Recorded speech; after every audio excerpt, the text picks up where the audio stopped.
Let's talk about Phobies cards. There are a lot of cards and they are classified into four different races: mechanical, dimensional, undead, and monster phobies. Mechanical phobies are immune to poison and disease damage. Most of the time, they have higher HP than the other races. However, they are the only race that can suffer from electrical damage. Dimensional phobies are vulnerable to poison and disease damage. In fact, they get 50% more poison and disease damage compared to other races. Though when they die, they will deal less damage and pull the enemy who killed them one tile closer to their previous position.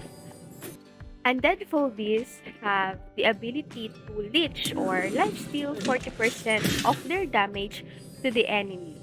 However, they cannot be healed by any healer phobies and healing spa. And lastly, monster phobies. Unlike the previously mentioned phobies, this race doesn't have any additional effects. Though it doesn't automatically mean that it's a bad thing, because that's make it to not have any direct weaknesses. Now you know about the different races of phobies, it's time for you to know how to identify them. Well, it's very easy because if you notice, they are color coded. Blue cards for mechanical phobies, purple cards for dimensional phobies, green cards for undead phobies, and red cards for monster phobies. Or you can just simply look for the logo on each card. Alright, it's time for us to go a little deeper. Phobies also have rarity, and those are common, uncommon, rare, and ultra rare. And yes, they're also color coded. You can check it out from the card's border. White border for common phobies, bronze border for uncommon, bluish silver for rare, and gold for ultra rare. The higher the rarity, the harder to get. Now, we're gonna jump into the card stats. Let's start with the front card. This part indicates the key costs of a phobies. 1 being the cheapest, and 9 being the most expensive. Here is the phobies name, and here is the Phobies Race logo. This is the Phobies level, and this is the Phobies Rarity. This is the maximum health point or HP of a phobie. The icon below it is typically colored blue. This is the movement type and range, how the phobie moves and how far it can move per action. And there are three different types. This is walk-in type. It means that they can only stay over open ground tiles and they can't move across or stay over any obstacles, be it wall, visible enemy, hearts, and abysses. Next is bypassing type. They can also stay over open ground tiles, but they can move across anything except the abysses. Lastly is flying type. They can stay over obstacles like walls and abysses, but not over visible enemy foes and hearts. Now, moving to the third icon, which is typically yellowish in color. This is the targeting type and range. It indicates how the attack is initiated and the number of tiles it can reach from its current tile.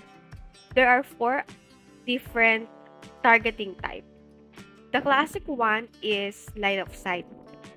The damage and or effect requires at least one valid line of sight between the initiator and target, which isn't blocked by any obstacles including wall, heart, and enemy phobia.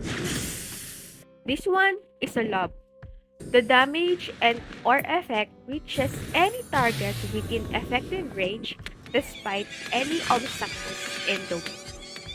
And this is self-initiated area of effect or AoE. The effect is initiated from the phobie who used it and flashes to the outer circles within a certain range. And lastly, the targeted AoE. The effect is targeting on another phobie or tile or obstacle and splashes to the outer circles of the target with a certain range. Now, moving forward to the fourth icon, which is the red icon. It is the damage type. This is the amount of physical damage can be dealt to the enemies. And there are 5 different types. The first one is the single target attack. The damage and or effect only applies to one target. Next is targeted AoE attack. Damage and or effect starts from the first target and extends to all adjacent units to the target. Now we have Splash AoE attack. This one is similar to targeted AoE attack, but the attack extends to all units within 2 tiles from the target. Moving forward to Beam attack. The damage and or effect starts from the first target and extends all the way to the edge of the map in that direction, affecting all valid targets in its path. Lastly, we have the Dash attack. The attacker runs to a destination tile and deal damage to enemy phobies in the path. And that's the basic stats, but sometimes there are phobies that have 5th icons. Those are their additional damages. This is a poison damage, and this is the damage over time. This is electrical damage. This is fire damage. And I think that's enough for the basic stats. We will tackle the other skills in the next video. For now, let's talk about the active ability stats. So, this is called the unlocking. It is the number of turns you need to wait before the ability can be used after a phobie is spawned in the battlefield. If there's no unlocking indicated, it means that you can use it right away. And this is called the cooldown. It indicates how many turns you need to wait before the ability can be used again after the last use. If there's no cooldown, it means that you can use it every turn. Lastly is the effect duration. It says how many turns the ability effect will last on affected targets. I think that's enough for the front card. Let's proceed to the back card.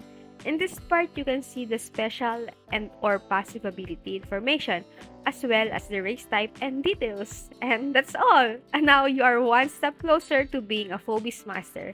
So that's pretty much it. For now, thank you for watching. I will see you in your dreams. Bye-bye!